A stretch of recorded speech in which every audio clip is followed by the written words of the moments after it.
and straight into our next talk, which is on NFT's role in public art and alleviating taxpayers. So please welcome Tam Gryn. Hi, everyone. Thank you. It's exciting to be here in my third year speaking at NFT.NYC. Today, we're going to talk about public art and what is NFT's role in public art and how does that affect all of us and all of you who are taxpayers in this country, maybe.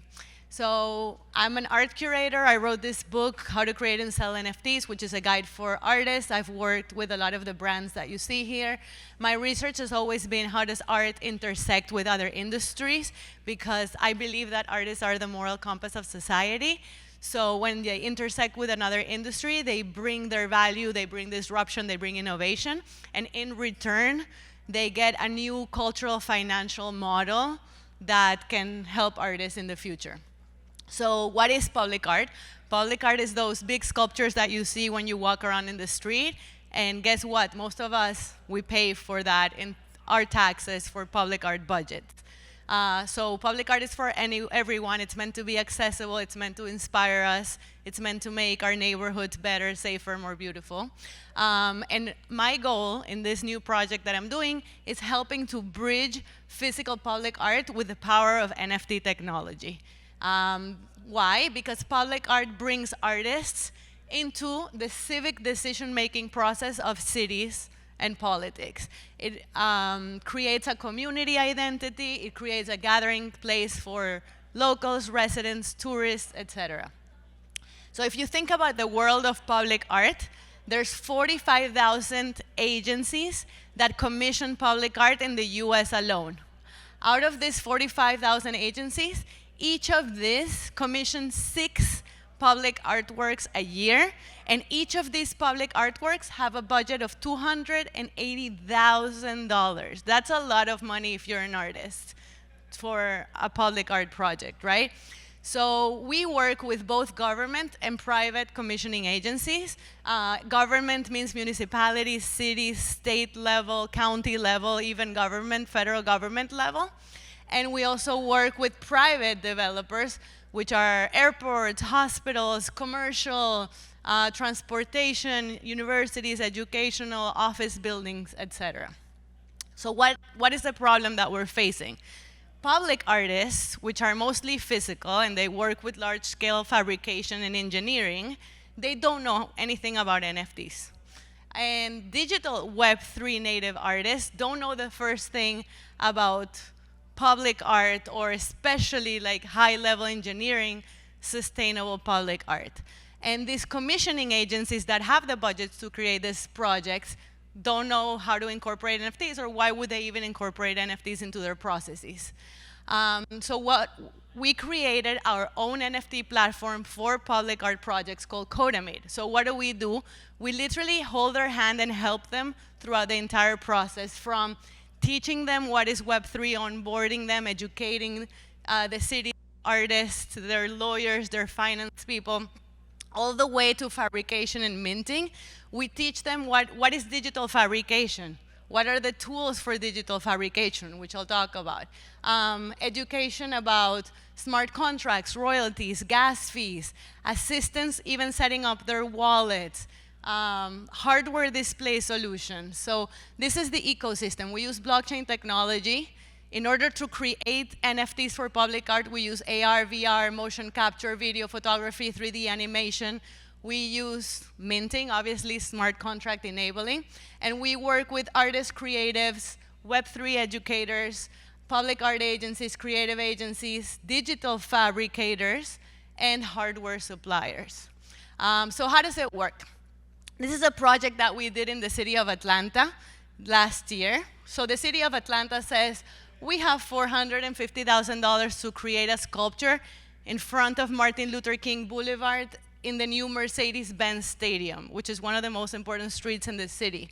They selected, through an open call, artist Joe O'Connell. He has a company called Creative Machines. They do design, engineering, fabrication, installation, everything. And they wanted to do NFTs for this project. So how does it work? The city of Atlanta has a pre-approved budget of $450,000. So we tell them, you don't have to spend any more. for that same budget that you have, instead of only getting a public physical sculpture, you will also get an NFT collection that we value at almost 25% of the project's value. The city buys the NFT collection from the primary artist for part of that for the artist for the primary market. And then the city can sell it in the secondary market, therefore recovering a lot of the cost that they invested into public art in the first place. And they can be part of the royalty system, okay? So with Joe O'Connell, you see below the installation of the public art piece, above is the NFT. So this piece is about social justice. The public art piece is called Bend Towards Justice. It's based on a quote by Martin Luther King Jr. that says, "The arc of the moral universe is long, but it bends towards justice." So this public art piece, people can stand on two sides of the street, they can touch it, and it lights up. And if the two people touch it at the same time, which means we have to create these collaborations and partnerships in order to always create justice and make the arch seem with a light like it's touching each other's sides. So this first generation of NFTs would allow people who interact with the work physically to scan a QR code and support public art in their own cities. So what are the benefits of even including NFTs in public art? There's financial benefits, artistic benefits, and community benefits.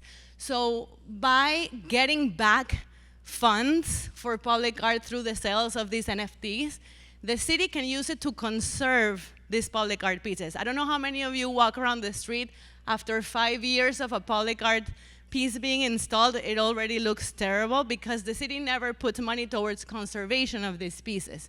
So they can start doing that.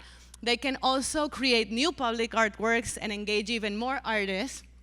And they can even take that money and use it to assist the homeless, to clean the city, or for arts education for students. And this is where you're alleviating taxpayers' money. Because when it comes to public art budget, usually citizens are like, why am I paying for another public art piece when we have this huge homeless problem or what the city is not clean enough? So public art should be a win-win type project. And by using NFTs, all cities, artists, and the government and the citizens can benefit from the use of these funds. The transparency of the blockchain and the ledger allows and prevents the misuse of funds because everybody can see where transactions are going. It's less expensive to create NFTs than to create public physical art installations, and you can sell it at a low price to engage the community. Artistic benefits, because artists are already creating digital assets, such as drawings, renderings, for their commission proposals. So just elevate those assets that you're creating in a way to make NFT collections that don't have to deal with like physical, real-world restrictions of actual installation. You can have a sculpture that flies, and anything can happen in the metaverse. And community, because you can extend the reach and signature of these art installations into the digital sphere. You can own your human patrimony in a digital format. You can make it accessible for local communities, and you can have a global engagement with public art, a collection of all different cities. And this can even become a DAO, where you as a citizen can get involved in public art because it's coming from your tax money, and you can vote for what can happen in your neighborhood. So as an example, we tested this in Broward County. We did a big festival called Ignite in partnership with the county using taxpayer dollars. And we created an event that was free and open to the public. It had light installations, interactive sculptures, 25,000 square feet of space. And we worked with amazing Web3 artists like the Verse, Pierre Gervois, Ana Maria Caballero. We concert-gated tickets with NFTs, and it was an amazing show. Right now, another project that we're doing is that we're building a sculpture park in Texas. So the city is taking a huge park and creating 8 different public art installations, and they're using the NFTs to talk about the history of the city for storytelling. So people can scan it, get a very accessible NFT that tells them through 8 different sculptures and 8 different NFTs the history of their city. each of them would be paired with one. So public art is a form of all of our collective community expression. If you have any more questions about that, feel free to contact me, and thank you for having me.